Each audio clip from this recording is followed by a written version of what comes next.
السلام علیکم ناظرین، میں ہوں سمیع اللہ اور آج ہم اخلاق احمد بھٹو صاحب کی دعوت پر پہنچے، ان کی ڈیرے پر.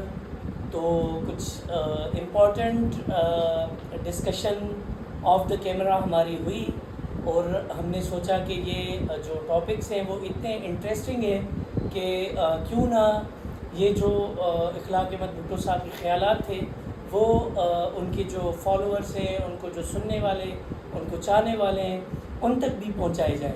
تو ہم نے یہ سڈنلی فیصلہ کیا کہ ہم اس کے اوپر چھوٹا سا ایک پوڈ کاسٹ بناتے ہیں.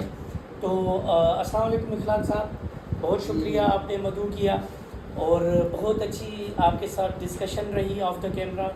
اور میں چاہوں گا کہ جو آپ کے ناظرین ہیں، آپ کے جو سننے والے ہیں، ان تک بھی جو آپ کی ویوز ہیں یا آپ کے خیالات ہیں پاکستان کو لے کر، جیو پولیٹکس کو لے کر، یا پھر جو اس وقت کرنٹ سچویشن ہے، دنیا جو ہے وہ تھرڈ وار کی طرف جا رہی ہے. تو جو اس ایران کے اوپر جو چیز ہوئی ہے اس سے تو مجھے لگتا ہے خدا نخواستہ جیسے ہم سنتے تھے ایران کے بعد پاکستان کا نمبر ہے. تو کیا کہیے گا اس ساری سچویشن پر آپ؟ جی، سب سے پہلے وعلیکم السلام، بہت شکریہ آپ کا. آپ کے ساتھ جب بھی ملاقات ہوتی ہے تو عموماً سیاسی گفتگو اور خطے کے اندر جو امبیلنس ہے اس کے معاملے میں جو عربستان کا کردار ہے، خاص طور پہ فلسطین کو لے کر، اسرائیل کو لے کر، ان پہ تفصیلی ڈسکشن ہوتی ہے. اور کل رات سے تو یوں سمجھ لیں بہت حد ہو گئی کہ اسرائیل اپنی فل جارحیت پہ آ گیا ہے اور ایران پہ اٹیک کر دیا ہے. کافی ان کے جو ہائر لیڈرشپ تھی فوج کی، ان کو ٹارگیٹ کیا ہے، ان کی سویلین آبادی کو ٹارگیٹ کیا ہے. یہ خطے کے لیے، پورے خطے کے لیے بہت الارمنگ سچویشن ہے، خاص طور پہ پاکستان کے لیے. اس کی وجہ یہ ہے کہ ابھی ریسنٹلی ہم انڈیا کے ساتھ ایک جنگ کا ماحول تھا، اس سے بڑی مشکل سے نکلے ہیں. اور ابھی پڑوس میں ایران ہے ہمارے. دیکھیں، وہ مسلم امہ کو اگر ہم سائڈ لائن کریں تھوڑے لمحے کے لیے، صرف انسانیت کو دیکھیں، بھی یہ المناک سچویشن ہے. وہاں پر بہت بمباری ہو رہی ہے اسرائیل کی، اور وہاں پر سویلین لوگ مر رہے ہیں. اور مجھے نہیں پتا کہ اسرائیل کیا چاہ رہا ہے، ان کی انٹینشن کیا ہے. جو باقی ممالک ہیں اس میں بھی تھوڑا ایڈ آن کر دوں، گریٹر اسرائیل، تو یہ تو ایک ان کی بہت ٹائم سے ایک تھیوری ہے اور مجھے لگتا ہے کہ وہ اب اس تھیوری کو لے کر اتنے مطلب حساس ہو چکے ہیں کہ وہ کسی بھی حد تک جانے کے لیے تیار ہیں. اس کی ایک چھوٹی سی اگزامپل یہ ہے کہ ابھی جس طرح زبردستی فورسفلی نکالا جا رہا تھا فلسطینی لوگوں کو کہ آپ نقل مکانی کریں، اور جو مڈل ایسٹ کے کچھ کنٹریز تھیں ان کو دباؤ میں لایا جا رہا تھا امریکہ کی طرف سے کہ آپ ان کو شیلٹر دیں، آپ ان کو کھانا پینا دیں اور یہ وہاں سے نکل کے اور وہ ریہیبلیٹیشن کا جو عمل ہے وہ اس کو شروع کریں گے. تو اس کے بعد وہ کلیئرلی کہہ رہے تھے کہ اس کے بعد ہم دیکھیں گے کہ کن کو یہاں پہ انٹری دی جاتی ہے، کن کو نہیں دی جاتی. تو یہ یہاں سے ایک انٹینشن ان کی واضح طور پر نظر آ رہی ہے گریٹر اسرائیل کی. جی دیکھیں، اس طرح نہیں ہوگا. اسرائیل کے کہنے پہ یا کسی ایک ملک کے کہنے پہ اتنی عوام اپنی گھر، اپنی عبادت گاہیں، اپنے آبا و اجداد کی جو اثاثے ہیں وہ چھوڑ کے نقل مکانی کریں گے دوسرے ممالک میں. یہ پاسبل نہیں ہے. یہ تو ایک قسم کی ان انٹینشنل یا ان سیریس بات ہو گئی جو ٹرمپ نے کی ہے. میں تو ٹرمپ کو نان سیریس بندہ سمجھتا ہوں. کوئی اس میں پولیٹیکل سینس نہیں ہے. اگر اس طرح کی بات کر رہا ہے بندہ تو اس میں شک کروں گا اس کی سائیکولوجیکل ہیلتھ پہ کہ فلسطین جو ہزاروں سالوں سے وہاں پر لوگ رہ رہے ہیں وہ ٹرمپ کے کہنے پہ نقل مکانی کریں بجائے اس کے بھائی دوسری عالمی جنگ کے بعد یہودی شفٹ ہوئے وہاں پر پوری دنیا سے امریکہ میں جو ہے سیٹل کرائیں. آپ کے پاس اراضی بھی بہت ہے, آپ کے پاس وسائل بھی بہت ہیں, اور جو امریکہ کی اکنامی ہے وہ اسرائیل کے جو یہودی ہیں وہ چلا رہے. بجائے آپ فلسطینیوں کو اٹھا کے دوسرے ممالک میں شفٹ کرا رہے ہیں, آپ چند یہودی ہیں ان کو اٹھا کے اپنی زمین میں لیں, ان کو وہاں آباد کریں. اس طرح نہیں ہوتا. جو دیکھیں UN ورلڈ ایک آرگنائزیشن ہے, 209 ممالک ممبر ہیں اس کے, ٹھیک ہے. وہاں پر UN میں غالباً 2002 میں یا 1 میں ریزولوشن پاس ہوئی تھی وہاں پر کہ جن علاقوں میں فلسطینی زیادہ ہیں, آبادی ان کی زیادہ ہے, ان کو الگ کر کے دیں, جیسا اسٹیپ ہو گیا. اور جن علاقوں میں اسرائیلی آبادی بس گئی ہے, جو ان کی انفراسٹرکچر بنا ہوا ہے, ان کو وہاں تک موجود رکھیں. مگر اس کے بعد اسرائیلیوں نے اپنی جارحیت بند نہیں کی, ٹھیک ہے, اور فلسطینی آبادی کو کنٹینیو ٹارگیٹ کرتے رہے, اور اپنی جو آبادی ہے باقی ممالک سے وہاں شفٹ کرتے رہے انفراسٹرکچر پر. وہ اسرائیلی ہیں وہ اپنی جارحیت کنٹینیو رکھی ہے انہوں نے, اور فلسطینی کو پریس کرتے آ رہے ہیں اپنی جو ان کی سرزمین ہے. اچھا, ہمارا as a Muslim, as a Pakistan, as a human یہی کہنا ہے کہ جو UN کا ایک پاس ہوا تھا اسرائیل اور فلسطین کے درمیان, پیس ایگریمنٹ ہوا تھا, اس پہ امریکہ یا UN یا باقی ممالک جو ہیں وہ عمل کیوں نہیں کر رہے؟ ان پہ عمل کر رہے ہیں, بجائے اس کے کہ میں حماس کو یا کسی اور کو اس تنازع کا الزام دے کر سویلین آبادی کو کنٹینیو ٹارگیٹ کروں. ان کی زندگی, ان کی جان اور مال کی کوئی حفاظت نہیں ہے وہاں پر. یہ ایک بربریت ہے, اس کے علاوہ کوئی نہیں, کچھ بھی نہیں ہے. تو میں کھلے الفاظوں میں مذمت کرتا ہوں اسرائیل کی, چاہے وہ فلسطین پہ بمباری ہو یا ایران پہ بلا جواز بمباری ہو, سویلین کو مار رہے ہیں کنٹینیو. صرف میں نہیں, دنیا کا ہر چینل, ہر ملک, ہر سینسیبل انسان ان کی مخالفت ہے, مگر ان کو کوئی روکنے والا نہیں. میں عرب کی جو ممالک ہیں 57 ممالک ہیں, ان سے درخواست کرتا ہوں کہ آپ ان کی فلسطین کے ساتھ آگے لڑیں نہیں لڑیں, ضرورت نہیں ہے. آپ کم از کم ان کی حمایت کریں. جو UN نے ڈکلیریشن پاس کی ہے ان پہ درآمد کریں اسرائیل. اچھا, تھینک یو, آپ نے بہت اچھے سے ایکسپلین کر دیا. میں ذرا یہ جاننا چاہ رہا ہوں جو ٹو نیشن تھیوری ہے اس کے اوپر کیا ان کو آبجیکشن ہے؟ کہ جس طرح آپ نے کہا کہ جی UN نے ریزولیشن پاس کیا تھا, تو آئی تھنک یہ وہی آپ اشارہ دے رہے ہیں ٹو نیشن تھیوری کا نا. تو جہاں تک اسرائیلین جو ہے وہ آباد ہے, یا ان کے انفراسٹرکچرس ہیں, یا ان کی جو مطلب آپ کہہ لیں کہ جو ان کی آبادی ہے وہ وہاں تک محدود ہو جائے, اور جو فلسطینی لوگ ہیں وہ وہاں تک, تو اس پہ دنیا کو یا فلسطین کو کیا اعتراض ہے؟ دیکھیں, ٹو نیشن تھیوری تو اس کو نہیں کہیں گے ہم. UN کا ڈکلیریشن جو پاس ہوا تھا وہ آبادی کے تناسب سے علاقہ, ان کا سرزمین ان کی تقسیم کر کے دیا تھا کہ اچھا بھائی یہودی آبادی جن علاقوں میں ہے وہاں تک محدود رہے, جو مسلم آبادی ہے ان کی جو آبادی ہے یا ان کا انفراسٹرکچر ہے وہاں تک محدود رہے. یہ اسرائیل نے اس وقت تسلیم کیا تھا, مگر اس کے بعد اس پہ عمل نہیں ہوا. UN دنیا کا پلیٹ فارم ہے جہاں پر ہر ممالک اپنی ریپریزنٹیشن کرتا ہے. ان کی ووٹنگ سے یہ ڈکلیریشن پاس ہوا تھا, اس پہ عمل کیوں نہیں کر رہا اسرائیل؟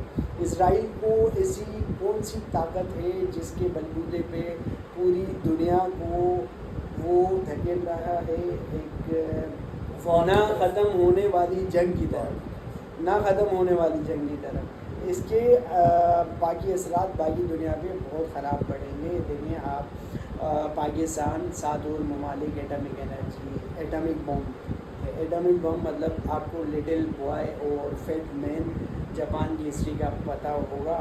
اب تو ہزاروں گنا زیادہ پاورفل یہ ویپن ہے دنیا کے پاس.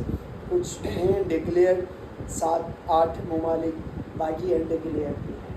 تو ہم بجائے اب دنیا کو ایک اندھیرے میں دھکیلنے کے پیسفل سلیوشن جو موجود ہے اس پہ درعمل کرائیں.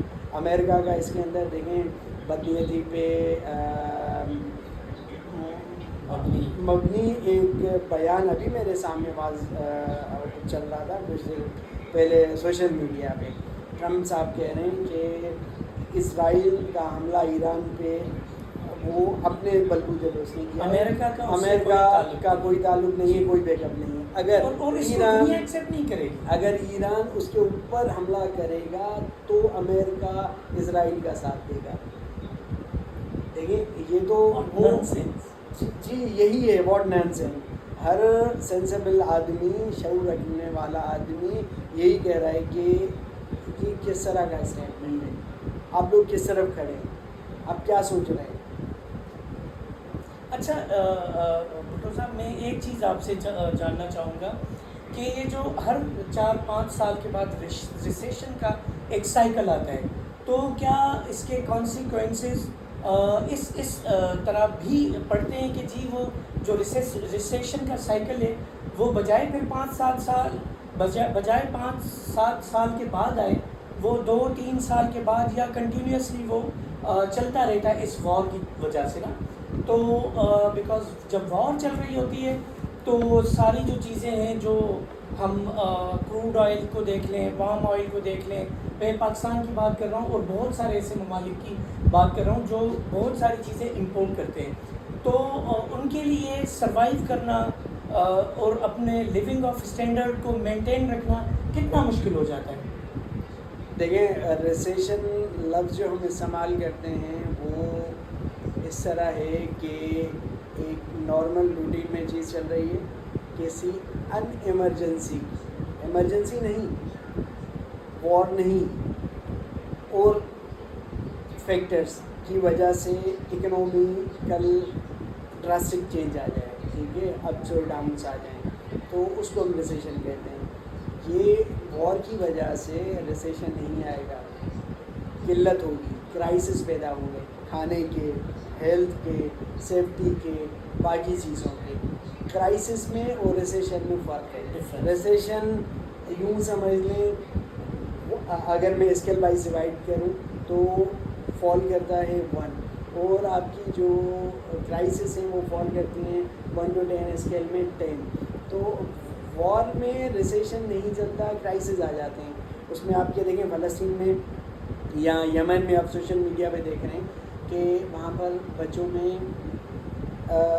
میل فنکشننگ، ٹھیک ہے، میل نیوٹریشن بچے آپ دیکھ رہے ہیں جن کی بازو ان کے خوراک کی کمی کی وجہ سے وہ ایبنارمیلٹیز ان میں پھیل رہی ہیں، بیماریاں پھیل رہی ہیں. دیکھیں آج کیمیکل وار ہے، بایولوجیکل ویپن ہے، تو وار کرنا اس دور میں صرف ایک ملک کو اثر نہیں ہوا، اس سے گلوبل وارمنگ اور باقی ممالک بھی سفر کریں گے. تو یہ ہم نہیں سمجھیں کہ اگر ایران میں جنگ ہوگی تو اس کے اثرات پاکستان میں نہیں آئیں گے، یا اس کے جو پڑوسی ملک ہیں وہاں پر اثرات نہیں آئیں گے، بالکل آئیں گے، ٹھیک ہے. تو ہم مل کے اس چیز کو روکیں. یوکرین میں آپ دیکھ رہے ہیں رشیا 2023 سے جنگ کا ایک سماں ہے، وہاں دیکھیں کس طرح لوگ مر رہے ہیں، نہ صرف بومنگ سے، ٹھیک ہے، ویپن سے، ہنگر سے، بیماری سے، ٹھیک ہے، میل نیوٹریشن سے، باقی چیزوں سے، سردی سے، ویدر. تھینک یو سو مچ، بہت اچھے طریقے سے آپ نے ایکسپلین کر دیا. یہ تو تھے ہمارے کچھ جیو پولیٹکس اور انٹرنیشنل کرنٹ جو سچویشن تھی اس کے اوپر کچھ ہم نے سیگمنٹ کیا، اور تھینک یو سو مچ، آپ نے بہت اچھے طریقے سے ایزی وے میں ڈفرینشیٹ کیا ریسیشن اینڈ کرائسس کو. تو یہ میرے لیے بھی ایک نالج میں اضافے والی بات تھی. تو تھینک یو سو مچ. اب آتے ہیں ڈومیسٹک چیزوں کے اوپر. ریسنٹلی بجٹ پاس ہوا ہے, تو اخلاق احمد بھٹو صاحب سے جانیں گے کہ جو یہ بجٹ آیا ہے ان کی نظر میں, ان کے پوائنٹ آف ویو سے کیا چیزیں پازیٹیو ہوئی ہیں اور کیا نیگیٹو ہیں.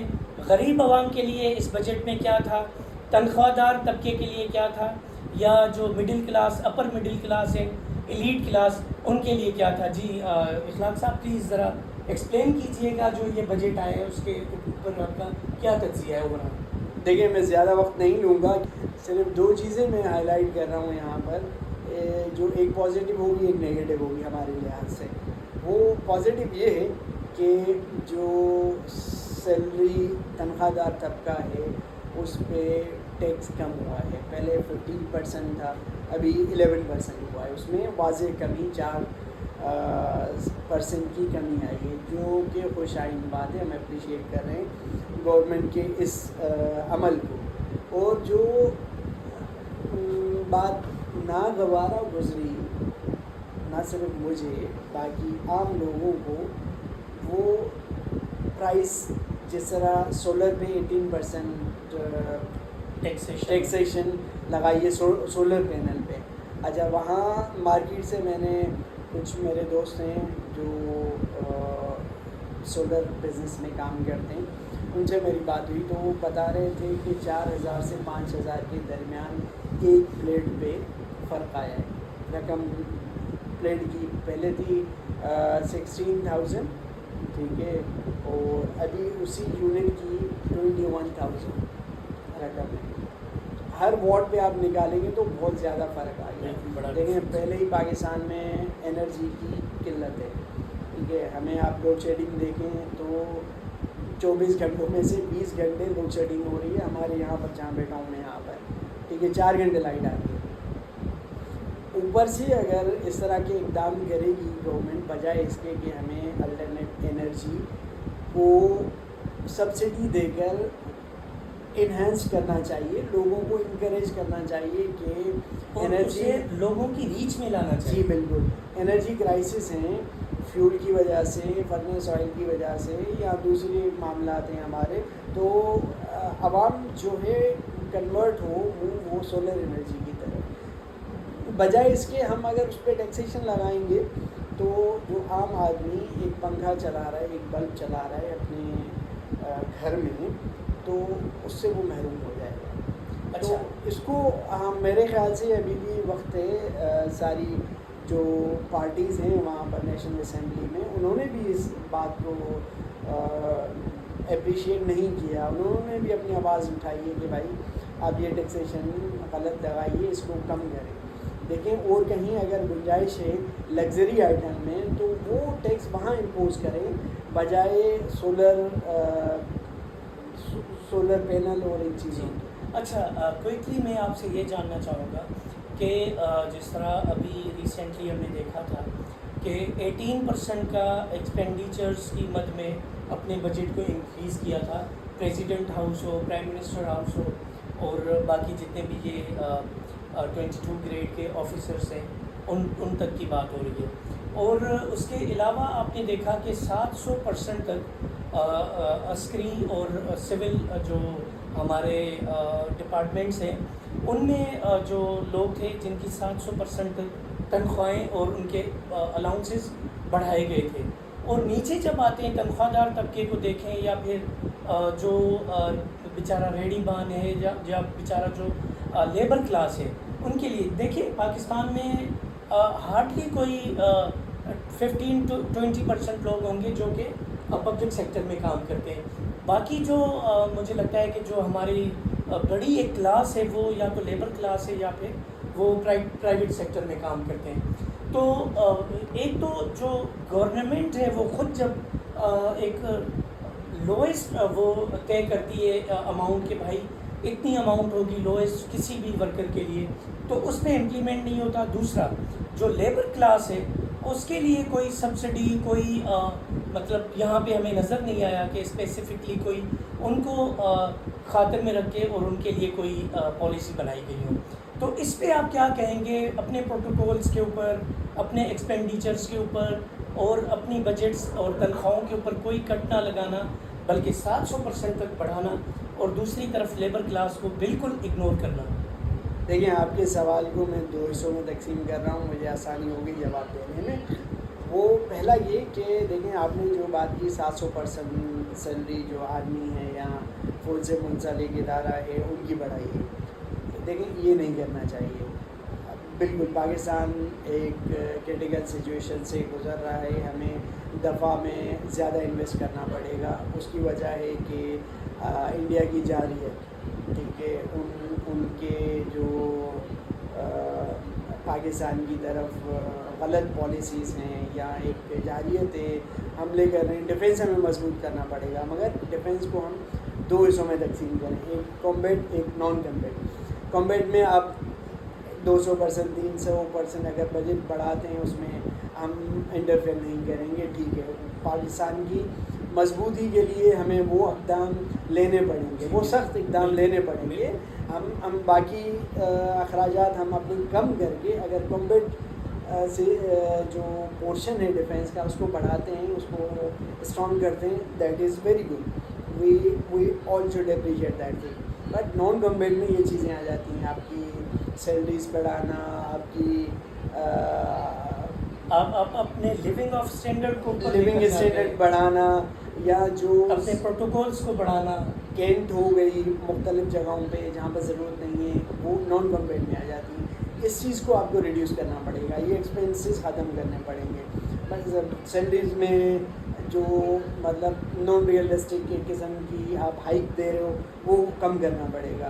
یہ اقدام ہمیں لینے پڑیں گے اپنے سروائیول کے لیے، پاکستان کی بہبود کے لیے، مضبوطی کے لیے. That is different situation. اچھا اس کو کم کریں. اچھا دوسرا سوال آپ کا یہ تھا کہ تنخواہ دار طبقہ ہو گیا، ایک ریڈی مان ہو گیا یا لیبر کلاس ہو گئی. دیکھیں لوگ مجھے یہاں پر میں جیسے ہی آیا یہاں سوشل میڈیا پہ باتیں کر رہے ہیں کہ ترقی ہو گئی. بھائی اس طرح کی چیزیں مجھے اور معذرت کے ساتھ میں کسان کو یہاں پر ان کا تذکرہ کرنا میں روشنی ڈالوں گا اس چیز پہ انشاءاللہ. آپ کو موقع نہیں ملے گا، میں کوئی پوائنٹ نہیں چھوڑوں گا اس طرح کا. اچھا تو یہ لوگ بولتے ہیں کہ بہت ترقی ہو گئی ہے پاکستان میں، یہ ہو گیا، کچھ بھی نہیں ہوا. آج بھی میرا اٹھنا بیٹھنا مزدوروں کے ساتھ ہے، ہاریوں کے ساتھ ہے، ٹھیک ہے. ریڈی بان آپ نے نام لیا، ان کے ساتھ ہے میرا. مجھے پتہ ہے کہ کہاں پر ترقی ہوئی ہے، کہاں پر نہیں ہوئی ہے. اگر آپ نیشنل اسمبلی میں بیٹھ کے یا یوٹیوب چینل پہ بیٹھ کے اس طرح کی باتیں کریں گے تو ہاں کر سکتے ہیں آپ. مگر آپ اگر گلی گونچوں میں جا کر لوگوں کے ساتھ بیٹھیں گے اور کھیتی باڑی کرنے والوں کے ساتھ بیٹھیں گے تو آپ کو پتہ چلے گا کہ بھائی ترقی کہاں ہوئی ہے. اچھا دوسری بات یہ کہ جو چیزوں میں ایک انسٹیبلٹی ہے وہ اس طرح میں آپ کو بتاؤں. جس طرح پاکستان میں ابھی حالات اس طرح کے چل رہے ہیں، گندم کا سیزن تھا ابھی، ٹھیک ہے. اس کے ریٹ گورنمنٹ کے تھے 4,000 روپے. جیسے ہی گندم آپ کی فصل آئی ہے، وہ ہے فصل ہے ہماری گندم کی، اس کے ریٹ نہیں گورنمنٹ نہیں لے رہا، ٹھیک ہے، گندم نہیں لے رہا. اور عام مارکیٹ میں 2,500 2,600 3,000 تک بڑی مشکل سے وہ گندم جا رہی ہے. اس طرح کی باقی جو چیزیں ٹماٹر ہو گئے، پیاز ہو گئے، ٹھیک ہے. آپ کا تعلق بھی اسی طبقے سے ہے، آپ کی بھی زمین ہے، آپ نے کدو کیے تھے، شلگم کیے تھے یا کدو کیے تھے، وہ آپ کو اتنی نہیں تھی کہ مطلب ہم تو زمین سے لے کر آپ اس کو سبزی ڈیفالٹ ہو گئے. جی سبزی منڈی میں لے جائیں اور ان کو ان داموں پہ بیچیں کہ جو آپ کے جو ایکسپینڈیچر ہے ٹرانسپورٹیشن کے، آپ نے وہاں سے چنائی کروائی، آپ نے اس کو منڈی میں پہنچایا، تو آپ کو اتنے پیسے نہیں مل رہے کہ آپ کے ایکسپینسز نہیں. بالکل ٹھیک ہے. تو اب میں کہوں کہ سبزی ویجیٹیبل سستی ہو گئی ہے اور پاکستان ترقی کر رہا ہے، تو بھائی یہ ایک ایگریکلچر میں اگر آپ خریدنے جا رہے ہیں کوئی چیز تو آپ کو مہنگی مل رہی ہے، بیچنے جا رہے ہیں وہی پروڈکٹ، وہی ویجیٹیبل، وہی اچھیات جو ہمیں استعمال روزمرہ کے لیے ہو رہی ہیں تو آپ کی کم داموں میں جا رہی ہے. یا ایک سیزن آتا ہے ٹماٹر یہاں سندھ میں، جب فصل آتی ہے آپ کی مارکیٹ میں 10 کلو کا جو پیکٹ ہے یا ایک بورا ہے شاپنگ بیگ ہے 10 کلو کا وہ 50 اور 100 میں جاتا ہے. تو جو کسان جس نے اپنی کھیتی میں ہر لگایا, اس میں فرٹیلائزر ڈالے, اس میں پانی دیا مختلف ذرائع سے, تو اس کے پیسے نہیں اگر آئیں گے تو وہ اپنے بچوں کو کیا کھلائے گا. میں ٹماٹر اگر 2 روپے 5 روپے میں 1 کلو لے کر گھر آتا ہوں تو میں بڑا خوش ہوتا ہوں, تنخواہ دار ہوں میں. مگر جو ٹماٹر اپنی زمین سے کسان لے کر وہاں بیچنے جاتا ہے, کیا اس کے بچے وہ پیسے لے کر خوش رہیں گے؟ میڈیکل اپنے اخراجات پورے کریں گے, اپنے جو خوراک کا سلسلہ ہے وہ جاری رکھیں گے؟ تو اس طرح نہیں ہوتا. یہ گورنمنٹ کی ذمہ داری ہے ایک بیلنس سچویشن بیلنس بنائیں. اس طرح ترقی نہیں ہوگی. میں اس کا سخت مخالف ہوں. ہمارے کچھ دوست ہیں وہ بڑا خوش ہوتے ہیں کہ سبزی سستی ہو گئی. بھائی سستی ہو گئی ٹھیک ہے, اچھی بات ہے. باقی آپ نے فرٹیلائزر سستا کروایا, ایگزیکٹلی آپ نے پیٹرول پیٹرول جس سے ہر چل کے آپ کی کھیتی اس قابل ہوئی کہ وہ اناج اگا سکے, وہ سستا کرایا آپ نے. یا جو میڈیسن, وہ ہاری کا بچہ بیمار ہو کے جائے گا میڈیسن لینے کے لیے, وہ سستی کروائی آپ ان نے. کے ریچ میں نہیں ہے. ان کے ریچ میں نہیں ہے. تو پھر ترقی کہاں پر ہے؟ کون سی ترقی, کس سچویشن میں, کس مد میں بھائی؟ معذرت کے ساتھ آپ لوگوں نے استحصال کو ترقی کا نام دے دیا ہے. تو تھینک یو سو مچ, بہت اچھے سے آپ نے اس چیز کو کور کیا. کچھ پولیٹیکل ایشوز, کچھ تلخ سوالات ہوں گے. بھٹو صاحب پلیز آپ اپنے میرٹ پر ان کے جوابات دیجیے گا. آپ کا تعلق پیپلز پارٹی کے ساتھ ہے, جو کہ آپ کا ڈیموکریٹک رائٹ ہے. آپ کسی بھی پارٹی کو سپورٹ کر سکتے ہیں, ان کو ووٹ دے سکتے ہیں, اور ان کے نیریٹو کو آپ آگے بڑھا سکتے ہیں, یا آپ ان کے نیریٹو کو بائی کر سکتے ہیں. یہ آپ کا ٹوٹلی رائٹ ہے. اس کو کوئی مطلب اس کے اوپر کرٹیسزم نہیں بنتا, نہ ہمیں کرنا چاہیے. تو اس وقت جو بجٹ پاس ہوا ہے, بہت چیزیں تھیں جن کو آپ نے کرٹیسائز کیا کہ یہ نہیں ہونی چاہیے تھی, اور آپ کی جو جماعت ہے اس کے ووٹ کے بغیر یہ پاسبل نہیں ہے. تو کیا کہیں گے آپ کہ پیپلز پارٹی کو اس وقت کون سی لائن لینی چاہیے؟ دیکھیں, یہ تو سچویشن بہت نارمل ہے. بجٹ کا سیشن بہت نارمل ہے. اس سے بڑا کرائسس پیپلز پارٹی کے لیے, سندھ صوبے کے لیے, بلوچستان کے لیے بہت بڑا دھچکا تھا. وہ تھا کینال کا معاملہ, جس میں پیپلز پارٹی نے بہت ہی پارلیامنٹک ڈیسیشن لیا, اسٹینڈ لیا, اور اس چیز کو ریورس کروایا ہے. کسی حد تک فل ابھی تک کامیاب نہیں ہوئے وہ لوگ. مگر ان دنوں میں بھی جو عام پبلک ہے یا اینکر ہیں آپ کی طرح, ان کا خیال یہ تھا کہ پیپلز پارٹی یوں کرے, پیپلز پارٹی یوں کرے, پیپلز پارٹی یوں کرے. اس طرح نہیں ہوتا بھائی. یہ کوئی گلی محلے کا کوئی کرکٹ گراؤنڈ نہیں ہے, یا گلی محلے کی کوئی کمیٹی نہیں ہے جس میں پیپلز پارٹی ایک دم سے اپنا جو ہے کردار ہٹا دے وہاں سے, یا اپنی جو حمایت کرنا ہے گورنمنٹ کو وہ ہٹا دے. اس طرح نہیں ہوتا. آپ بہت میچور ہیں, چیزوں کو بہت اچھے طریقے سے دیکھتے ہیں. ایک طریقہ ہوتا ہے ریزسٹ کرنے کا, تاکہ ملک کی سالمیت بھی برقرار رہے.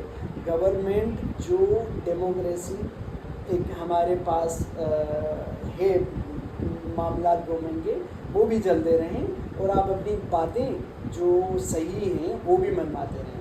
ٹھیک ہے, میرا بھی پہلے بھی یہی تھا, آپ کے ساتھ بات ہوئی تھی, ابھی بھی یہی خیال ہے کہ پیپلز پارٹی کو اپنا مثبت کردار ادا کرنا چاہیے. اس کی اپوزیشن کریں. جو پوائنٹ جس طرح میں نے آپ کو بہت ہی چند پوائنٹ بتائے, اسی طرح جو جن چیزوں میں کمی ہو سکتی ہے وہ اپنا کردار ادا کریں. اپوزیشن کا ان کو روکیں, پوائنٹ آف ویو پارشلی ان کو جانا چاہیے. جو چیزیں پارشلی نہیں, جو چیزیں صحیح ہیں ان کی حمایت کریں, جو غلط ہیں ان کی مخالفت کریں. تو جی بالکل, جو پازیٹیو پوائنٹس ہیں ان کے اوپر ان کا ساتھ دینا چاہیے. نیگیٹو پوائنٹ جو ابھی آپ نے کچھ چند ایک گنوائی ہیں ان کے اوپر پیپلز پارٹی کو ریزسٹ کرنا چاہیے. جی بالکل. چلے اچھا, ایک اور سوال. پیپلز پارٹی کا ورکر اس حکومت کو کیسے دیکھتا ہے؟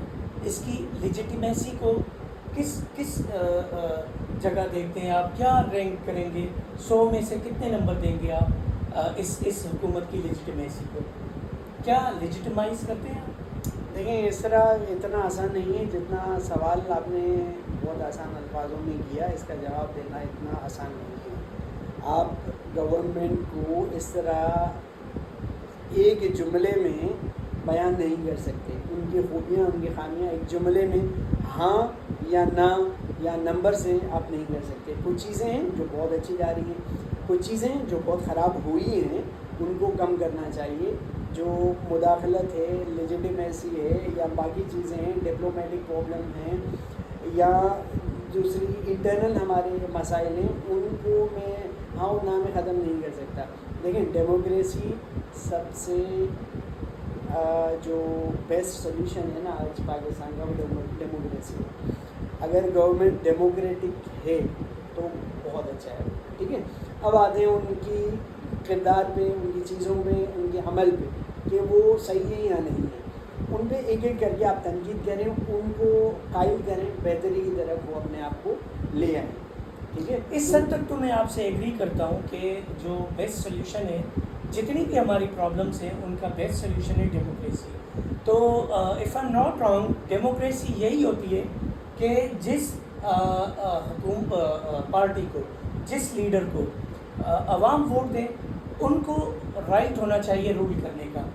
تو جو بیسیکلی میرا سوال تھا لیجیٹیمیسی کا، تو وہ اسی تناظر میں تھا کہ جو اس وقت رولنگ پارٹی ہے، کیا ان کے پاس اتنا مینڈیٹ ہے، اتنی پبلک سپورٹ ہے جتنا وہ دعویٰ کرتے ہیں یا جس طرح وہ گورن کرنے کی کوشش کر رہے ہیں؟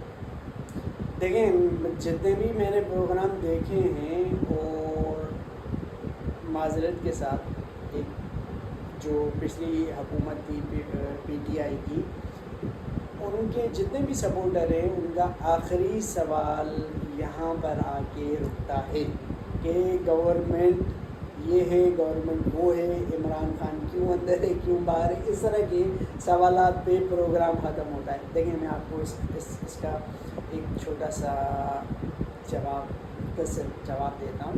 وہ آپ قبول کریں اس کو نہ کریں وہ آپ کی اپنی رائے ہے.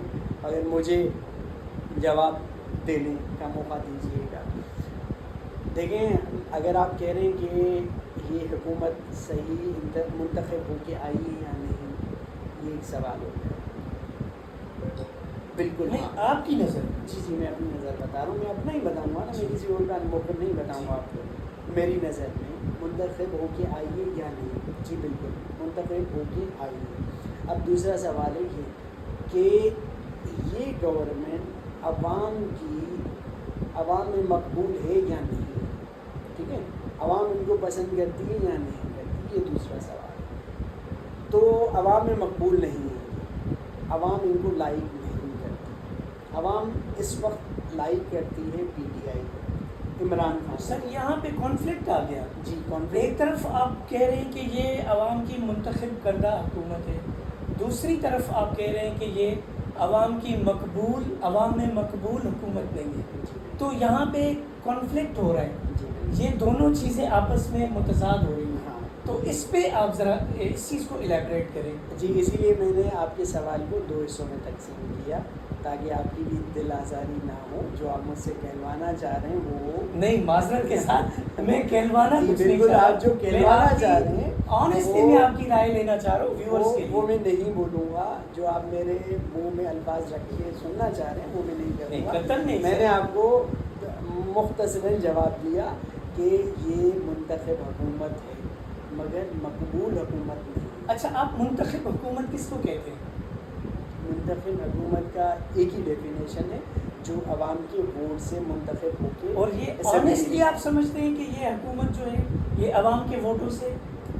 دیکھیں مجھے غیب کا علم نہیں ہے. ٹھیک ہے، میں گنتی جو دیکھ رہا ہوں نیشنل اسمبلی میں جو منتخب ہو کر آئے ہیں ان کی گنتی پوری ہے، اور جن کو آپ سپورٹ کرتے ہیں ان کی گنتی پوری نہیں ہے. تو میں ان کو منتخب ہی سمجھوں گا. باقی مجھے غیب کا نہیں پتا وہ کس طرح منتخب ہو کے آئیں. اچھا یہ سر، میرا کام نہیں ہے. مین اسٹریم میڈیا، سوشل میڈیا پر جس طرح، میں ایک ایگزامپل دوں گا، پاکستان کی تاریخ میں کبھی ایسا نہیں ہوا کہ ہم نے دیکھا ہو کہ ایک الیکٹڈ جو کہ جس کو ڈکلیئر کیا گیا ہو الیکشن کمیشن آف پاکستان کی طرف سے، حافظ سعید جو کہ جماعت اسلامی کے اس وقت امیر ہیں، وہ اس وقت کراچی کے پریزیڈنٹ تھے. وہ آ کے ویری نیکسٹ ڈے وہ آ کے پریس کانفرنس کرتے ہیں کہ یہ رہے میرے فارم 45، ان کے اکارڈنگ یہ جو کانسٹیٹیوئنسی ہے اس سے میں نہیں جیتا، اس سے فلاں کسی پارٹی کا جو ریپریزنٹیٹیو ہے، جو کینڈیڈیٹ ہے، وہ جیتا ہے. تو اس طرح کے جو ویژولس تھے وہ پاکستان کی تاریخ میں ہم نے کبھی نہیں دیکھے کہ کوئی جیتا ہوا جو کینڈیڈیٹ ہے وہ آ کے کہہ رہا ہے کہ جی میں ہارا ہوں اور فلاں جو کینڈیڈیٹ ہے وہ جیتا ہوا ہے. اور اس کے علاوہ جسٹس طارق محمود جہانگیر جب انہوں نے اسٹینڈ لیا اسلام آباد کی 3 جو کانسٹیٹوئنسیز تھی ان کے اوپر، اور ان کے اوپر جب ایفیڈیوٹ دینے تھے تو طارق فضل چودھری کو فائن کیا گیا کہ آپ ایفیڈیوٹ نہیں دے رہے ہو، ڈیو ٹائم میں آپ نے فارم 45 نہیں جمع کروائے، آپ ایفیڈیوٹ نہیں دے رہے ہو کہ اگر یہ فارم 45 آپ کے ہم فورینسک کے لیے جب بھیجیں گے، اگر ان میں کوئی جھول ہوا تو اگر آپ گلٹی پائے گئے تو یہ آپ کے لیے سینٹنسز ہوں گی. تو اس کے اگینسٹ جو کارروائی ہوئی وہ سب جانتے ہیں. اس کے اگینسٹ یونیورسٹی میں ایک محاذ کھڑا کیا گیا، اس کی ڈگری کو چیلنج کیا گیا. اس طرح سے پھر 26 امینڈمنٹ لائی گئی، ججز کو کمپرومائز کر کے ایک ججز کا جو ایک پیٹرن تھا سپریم کورٹ میں تعیناتی کا، اس کو ڈسٹرائے کیا گیا. اسلام آباد ہائی کورٹ میں ڈسٹرائے کیا گیا. 15 نمبر کے ایک جج کو اٹھا کے لاہور ہائی کورٹ سے ان کو اپوائنٹ کیا گیا سپریم کورٹ میں. تو ان ساری چیزوں کو اگر یہ ڈاٹس کلیکٹ کریں تو کیا نتیجہ اخذ کرتے ہیں آپ. اور دوسری، آج 6 مہینے گزرنے کے باوجود عمران خان کی ایک پٹیشن ریٹ پٹیشن جو پڑی ہوئی ہے ڈیسک کے اوپر، اس کو کوئی جج سننے کے لیے تیار نہیں ہے، اس کے اوپر ہیئرنگ کے لیے تیار نہیں ہے. ججز آتے ہیں مختلف ہیلے بہانے کر کے وہ نکل جاتے ہیں. بھائی عمران خان گلٹی ہے، اس کو سزا دو، آپ ایٹ لیسٹ آپ اس سے یہ فیئر ٹرائل کا حق تو نہیں چھینو کہ 6 مہینے سے جنوری سے ٹل ٹو ڈے اینڈ ڈیٹ آج تک وہ ججز ہیلے بہانے کر کے اس پٹیشن کو سننے کے لیے تیار نہیں ہے. تو اس کو کس تناظر میں دیکھیں گے آپ؟ دیکھیں بھیا، میں ایک سماجی کارکن ہوں، میں عوامی نمائندہ ہوں، ٹھیک ہے. یہ جو آپ نے اتنا لمبا سوال کیا ہے، ان میں سے کسی حصے کا جواب میرے اوپر نہیں بنتا.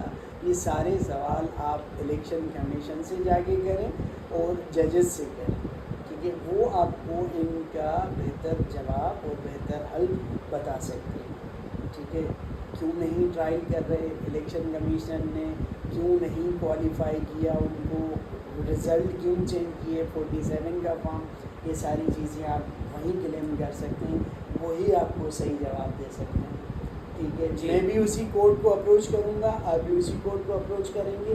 ہم دونوں ان کی طرف دیکھیں گے وہ کیا ڈیسیشن لیتے ہیں، ان کی بنیاد پر ہم لوگ آگے پروسیڈ ہوں گے. چلیں جی، تھینک یو سو مچ. اور مجھے ٹو بی آنیسٹ لگتا نہیں ہے کہ جو سٹنگ چیف الیکشن کمشنر ہے ان کے ہوتے ہوئے کوئی انصاف کہیں پہ ہوتا ہوا نظر آئے. تو thank you so much again اخلاق احمد بھٹو صاحب.